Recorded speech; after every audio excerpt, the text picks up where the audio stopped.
रहीम। दोस्तों, आज हम पढ़ेंगे एक्सरसाइज 1.3। बहुत ही आसान सिंपल सी एक्सरसाइज है। इसमें यह कहता है कि identify radicand and index in the following. नीचे में से आइडेंटिफाई करें, बताएं कि कौन सा रेडिकेंट है और कौन सा इंडेक्स है। हमें सिर्फ ये बताना है। एक्सरसाइज 1.3 में सिर्फ यही पूछ रहा है, इनमें से ये बताना है, इनमें से रेडिकेंट कौन सा है और इंडेक्स कौन सा। मैं आपको बता दूं, जो अंदर होता है ना, जो रेडिकल के अंदर होता है, ये चीज़ 5, ये हमारा रेडिकेंट है, रेडिकेंट। और जो ऊपर ये है ना, ये अंडरवुड के ऊपर ये पावर छोटी सी, इसे कहते हैं इंडेक्स। ठीक है, ये तो रेडिकल हो गया। ये जो ऊपर पावर है इसे बोलते हैं इंडेक्स। इसको हम यूं भी लिख सकते हैं, 5 के पावर 1/3 में भी लिख सकते हैं। ये पावर में भी हो सकता है, लेकिन ये हमारा इंडेक्स है 5, जो हमारा रेडिकेंट है।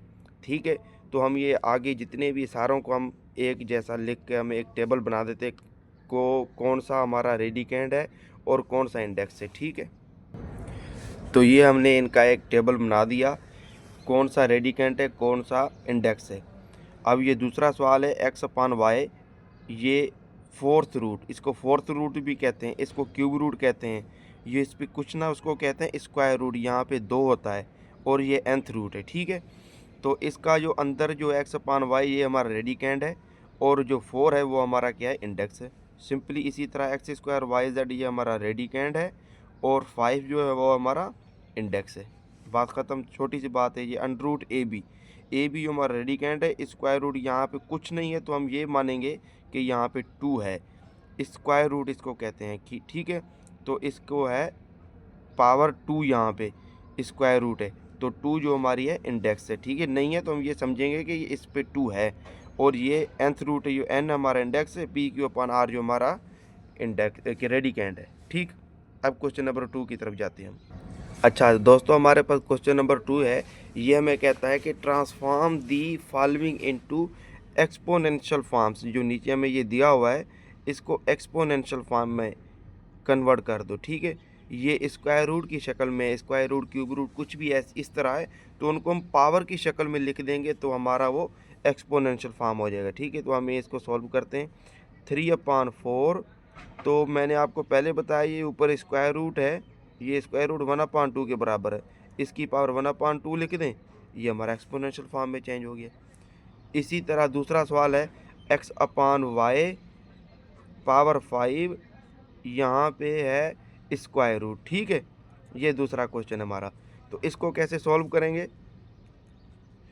x/y, इसकी पावर ये 5, होल पावर ये स्क्वायर रूट किसके बराबर है, 1/2 के। आपने ये पढ़ा है कि आपको पता है पीछे कि जो पावर के ऊपर पावर हो तो वो आपस में मल्टीप्लिकेशन होते हैं। x/y power 5 into 1/2, x/y power 5/2, तो ये हमारा एक्सपोनेंशियल फॉर्म में हो गया। ठीक है, ये हमारा आंसर है। इसी तरीके से अब तीसरा चौथा क्वेश्चन भी सिंप्लीफाई कर देते हैं, फिर आपको दिखाता हूँ। अच्छा दोस्तों, अब ये हमारा क्वेश्चन नंबर 3, इसको कैसे करेंगे simplify, y/x power -5 whole power, ये क्यूब रूट है, ये 1/3 होगा। ठीक, y/x पावर जो आपस में होल पावर में मल्टीप्लिकेशन होगी, -5 इंटू 1/3, y/x होल पावर -5/3। ठीक, ये हमारा हुआ आंसर। अब क्वेश्चन नंबर 4 है हमारे पास, yz इसकी power 7 whole power 1/3, cube root है ना।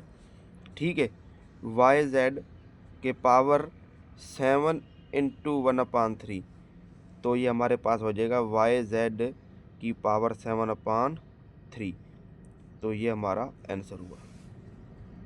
अब जो हमारे पास क्वेश्चन नंबर 5 है, 27 के पावर 9th रूट है ये 27 को हम इस तरह लिख सकते हैं, 3 का पावर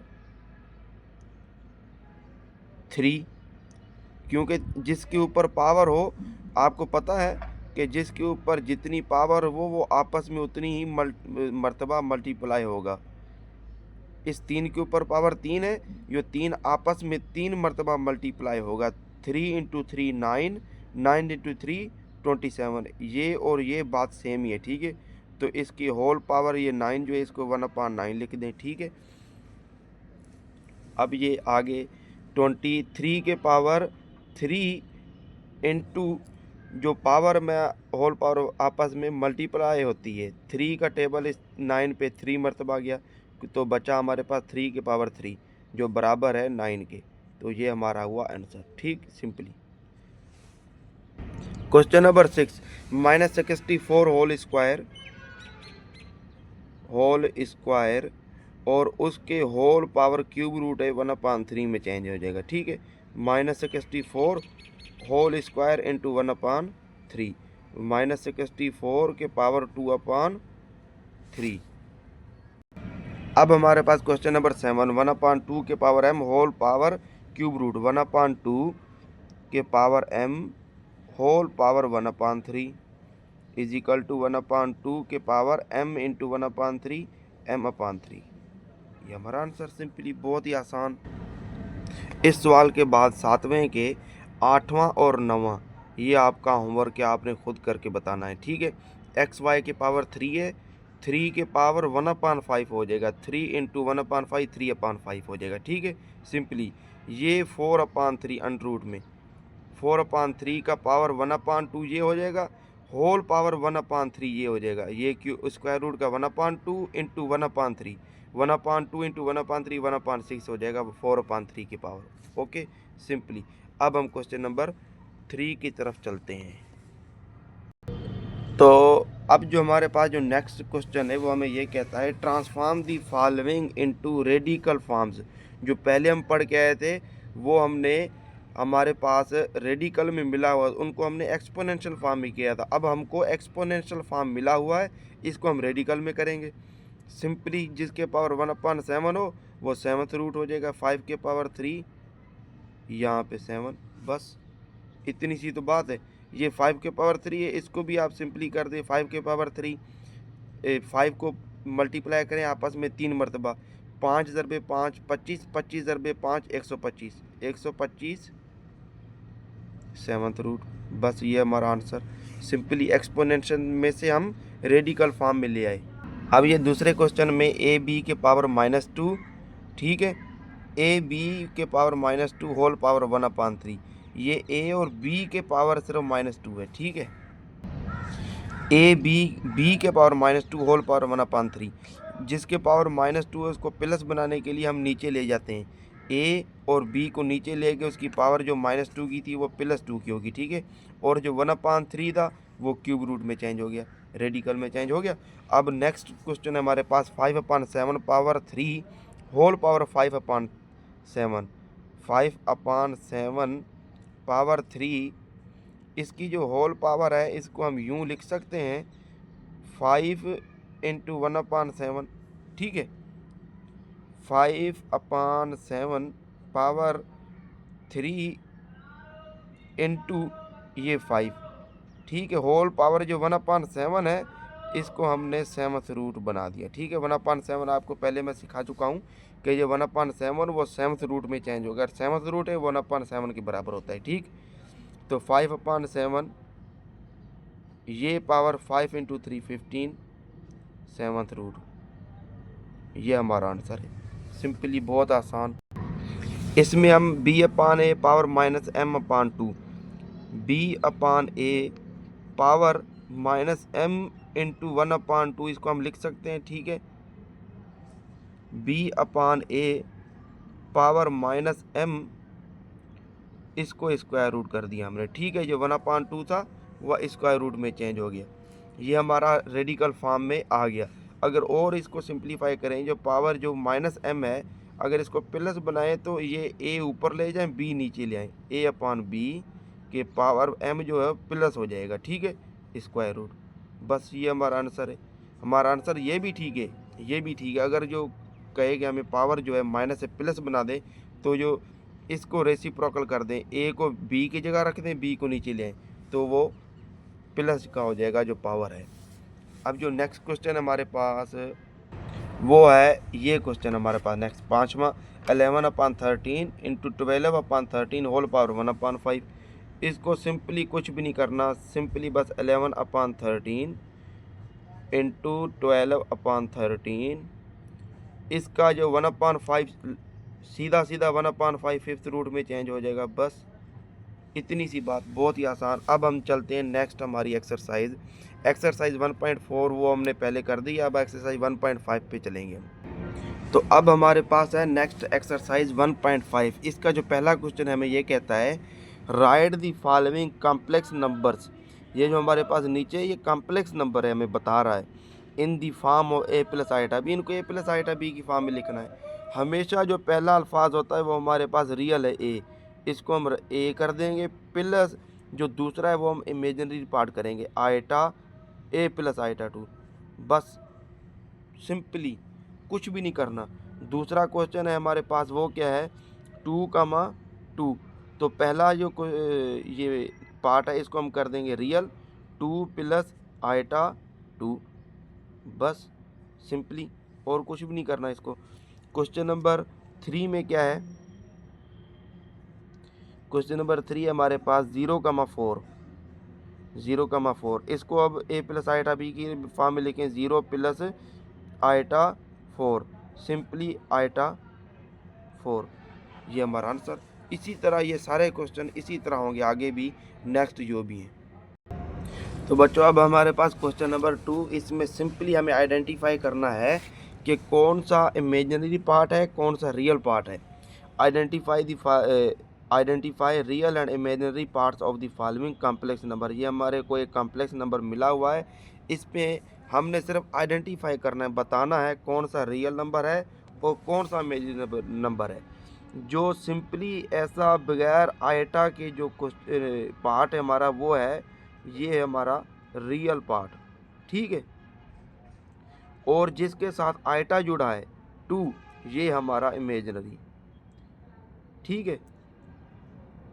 ये हमारा इमेजिनरी पार्ट है सिंपली। बाकी भी जितने क्वेश्चन हैं उन सारों में से ऐसे ही होना है, जिसके साथ आइटा है वो हमारा इमेजिनरी पार्ट है, जो दूसरा उसके साथ बगैर आइटा के सिंपली जो हमारे पास दूसरा पार्ट है कोई भी नंबर है वो हमारा रियल नंबर है। ओके, तो अब जो हमारे पास नेक्स्ट क्वेश्चन है वो है कहता है कि find the conjugate of the following complex numbers. इसका कॉन्जुगेट किस तरह मालूम करेंगे। जो इमेजिनरी पार्ट है उसकी साइन चेंज कर दें, हमारे पास कॉन्जुगेट मिल जाएगा 3 - 2 आइटा। बस और कुछ भी नहीं करना। ये 3 जो रियल पार्ट है इसको सेम रखना है, जो हमारे पास इमेजिनरी पार्ट है जिसके साथ आइटा जुड़ा हुआ उसकी साइन चेंज करनी है। प्लस है तो माइनस कर देना है, माइनस है तो प्लस कर देना, ये हमारा कॉन्जुगेट हो गया। बस सिंपली, और कुछ भी नहीं करना। बाकी भी सारे के सारे क्वेश्चन इसी तरह से होंगे, ठीक। जिस तरह अब हमारे पास ये दूसरा क्वेश्चन है 0,-7। 0 जिसके साथ आइटा लगा हुआ है वो हमारा इमेजिनरी पार्ट है, जिसके साथ आइटा नहीं लगा हुआ वो हमारे पास रियल पार्ट है। तो इसमें तो आइटा किसी के साथ भी नहीं लगा, ना 0 के साथ या ना ये 7 के साथ, जो हमारा, तो ये हमारा रियल पार्ट है दोनों, ठीक है। तो हम इसको कैसे करेंगे 0,-7, ये इसी तरह रह जाएगा, कुछ भी नहीं चेंज आएगा इसमें, क्योंकि इसके साथ आइटा लगा ही नहीं है। आइटा जिसमें हो वो हम चेंज करेंगे। अब हमारे पास क्वेश्चन नंबर 3 है -1,0। इसको हम लेट यूँ भी कर लें कि ये z के बराबर है, ठीक है। -1,0 कोई मसला नहीं है, वैसे सिंपली बता दे तभी कोई मसला नहीं, z कर दे कोई मसला नहीं है। अब इस z का इस जो ऊपर ये लकीर लगाते हैं ना, ये बार है कि इसको कहते हैं कॉन्जुगेट, ये निशानी है कॉन्जुगेट की। Conjugate is equal to -1,0। इसमें कोई चेंज नहीं करनी, क्यों नहीं, क्योंकि ये दोनों ही रियल पार्ट है। इमेजिनरी पार्ट इसमें है ही नहीं है, इमेजिनरी है तो ये 0 के साथ है। 0 के साथ अगर कोई भी इमेजिनरी है वो 0 ही हो जाएगा, इसलिए इसमें कोई चेंज नहीं है। 0 हमेशा पॉजिटिव ही होता है, कभी नेगेटिव नहीं होता, इसलिए, ठीक है। अब जो हमारे पास दूसरा क्वेश्चन है वो है 1 - आइटा, ठीक है। क्वेश्चन नंबर 4 -1, आइटा -1, इसको अब कैसे चेंज करेंगे आप, कॉन्जुगेट कैसे करेंगे। इसका कॉन्जुगेट जब करेंगे तो 1 जो इमेजिनरी पार्ट है उसकी साइन चेंज कर देंगे, बस और कुछ भी नहीं करना, सिंपल। दूसरा जो क्वेश्चन है वो भी मैंने यहाँ पे सॉल्व कर दिया है, आप देख सकते हैं, ठीक है। इसके बाद नेक्स्ट क्वेश्चन ये भी सॉल्व कर दिया। अब हम चलेंगे नेक्स्ट क्वेश्चन की तरफ, क्वेश्चन नंबर 4। अच्छा, तो दोस्तों हमारे पास अब नेक्स्ट क्वेश्चन नंबर 4 है। कहता है verify that z conjugate whole conjugate is equal to z for the following complex number. ये हमारे पास एक कॉम्प्लेक्स नंबर मिला हुआ है, इसका डबल कॉन्जुगेट करेंगे तो हम ये प्रूव करना है, दोबारा यही चीज़ आ जाएगी, तो हम ये प्रूव करते हैं, ठीक। पहले तो हम कहेंगे ये क्वेश्चन लेट ये z के बराबर है, ठीक है, 4/7 प्लस 9/10 आइटा। अब इस z का हम कॉन्जुगेट लें, z conjugate is equal to 4/7। Conjugate का मतलब क्या होता है, ये इमेजिनरी पार्ट है उसकी साइन चेंज हो जाती है, माइनस 9/10 आइटा। ये इसका एक बार कॉन्जुगेट हो गया। इसका अब डबल कॉन्जुगेट लेंगे, इसी ये जो कॉन्जुगेट लिया हुआ इसी का आप दोबारा कॉन्जुगेट लेंगे, z conjugate whole conjugate is equal to 4/7। दोबारा same process, real part same रखेंगे, जो इमेजिनरी पार्ट है उसकी साइन चेंज कर देंगे। यहाँ पे पहले प्लस दी तो हमने माइनस कर दिया, माइनस है तो दोबारा प्लस कर देंगे, 9/10 आइटा। तो ये देखें, ये सेम जो ऊपर हमारे पास क्वेश्चन मिला वही आ गया। तो हमारे पास ये प्रूफ हुआ, hence proved, what is proved, z bar whole bar means z conjugate whole conjugate is equal to z। दोबारा वो z ही हमारे पास आ गया। अब जो नेक्स्ट क्वेश्चन है वो भी सारे इसी तरीके से यही मेथड लगेगा, कोई इसमें मुश्किल नहीं है। अच्छा, तो दोस्तों अब हमें ये कहता है question number 5, find the values of x and y when x plus Y iota is equal to -5 + 5 iota. Find करें वैल्यूज इस x की और इस y की जब के, व्हेन मैंने जब के हमें ये चीज़ मिली हुई, इसके ये चीज़ इसके बराबर है, ठीक है, इसके। तो इसको सॉल्व करने के लिए हम रियल पार्ट को रियल पार्ट के इक्वल लेंगे, इमेजिनरी पार्ट को इमेजिनरी पार्ट के इक्वल लेंगे, तो हमारा मसला हल हो जाएगा। x इज इक्वल टू -5 और y आइटा बराबर ले लेंगे 5 आइटा के, ठीक। तो x की is equal to -5, simply x is equal to -5 की हमें रकम मिल गई। तो दोनों तरफ जो सेम चीज़ है वो कट जाती है, ये आइटा इस तरफ भी कट गया सेम चीज़, तो y हमारे पास क्या मिला, 5। बस x की कीमत -5, y की कीमत +5, बस हमारे आंसर हो गया ये।